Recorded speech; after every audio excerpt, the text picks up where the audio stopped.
these NGOs and various codes of conduct, or it is various notions of network governance that is the other kind of global governance that political scientists have been talking about.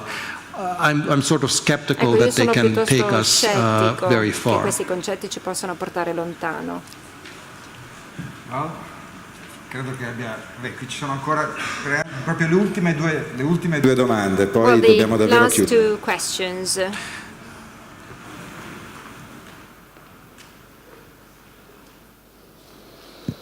Getting back to a country who doesn't love Tornando al nostro we're talking about paese, China, and we were talking about World si è Trade Organization, parlato but della Cina, now si è many parlato della WTO, people analyze international economy and policy. They're talking about Beijing consensus. economia politica. It's not well spread in the world, but it's spreading. So I would like to know about the influence of Beijing consensus. Pechino, Thank il you very consenso much. di Pechino. Lei lo conosce? Qual è secondo lei la sua influenza? The Beijing consensus. Il I think consenso di Pechino. that it hasn't had, I don't know what the Beijing consensus is. I mean, non so che cos'è, a dire il vero. I see it being mentioned, but I'm not quite sure what it is. Qualcuno ne parla, I ma sort non of so have a bene sense cos'è. of what the Chinese did and why they may have been so successful in what they did. I see very little transferability to other countries in terms of its operational implications. I see a lot of transferability in the kind of frame of mind. So I think the pragmatism, the experimental nature of policy, the willingness to put up that guard against the mosquitoes and the bugs. Some of the general principles that has sort of been behind their specific policies, I think those are transferable. But when you talk about the specifics about their, the township and village enterprises or the special economic zones and various other, their institutional innovations, I don't think they're particularly transferable. So I think what has happened in the last 10, 15 years in terms of growth strategies, development strategies, is that we've moved, the real consensus has been that there's no consensus.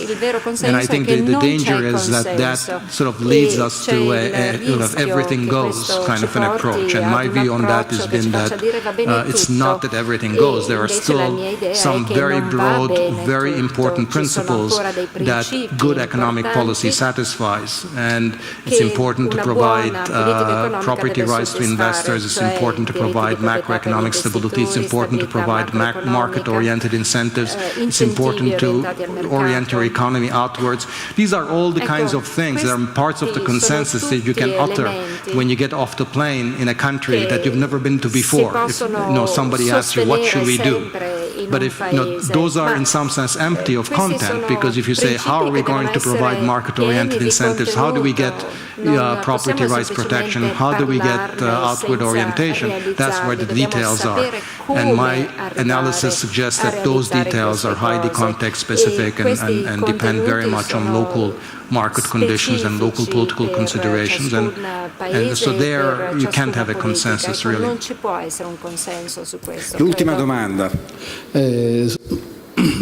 Io non sono un tecnico, per cui parlo in modo un po' più semplice. Vogliamo persone non tecniche, quindi assolutamente. Sono solo un piccolissimo imprenditore che ha subito purtroppo quello che è successo. Leggevo in questi giorni che in pratica la situazione finanziaria di un certo tipo è più o meno quella pre-crisi. Siamo di nuovo ritornati come prima, per cui regole in questi anni non se ne sono messe, non ci sono state. Vorrei capire se fra 2 anni siamo nella situazione di 2 anni fa. If in 2 years' time we will go back to the bad crisis of 2008-2009. Well, you're taking me at my word of the title, the future, and I was trying to prevent from doing that. Io non volevo predire without il being too futuro. snide about it, I do think that we haven't, globally, we haven't faced up to to the real challenges that the crisis has revealed. I don't think the nature of regulation of financial markets has been substantially and significantly changed and affected in the positive direction, either by way of our domestic regulations or by way of our global arrangements. So I think it's been mostly tinkering. So I don't think it's going to be in 2 years' time, because the cycle tends to be around 10 years. So you have another 8 years, I would say, on the current path. With respect to the European Union, I continue to be optimistic that that the crisis, I think, will elucidate for policymakers this very stark choice that they do face, and that there will be an act of leadership that will be able to move Europe, or at least those members of the Union that want to go in that direction, in a significantly more politically integrated direction. That if that act of leadership takes place, actually we'll be more optimistic about Europe's immediate future. Grazie, so che ci sarebbero tantissime altre domande, qui siamo interessati, e il fatto anche di questa... Many other questions from the audience, but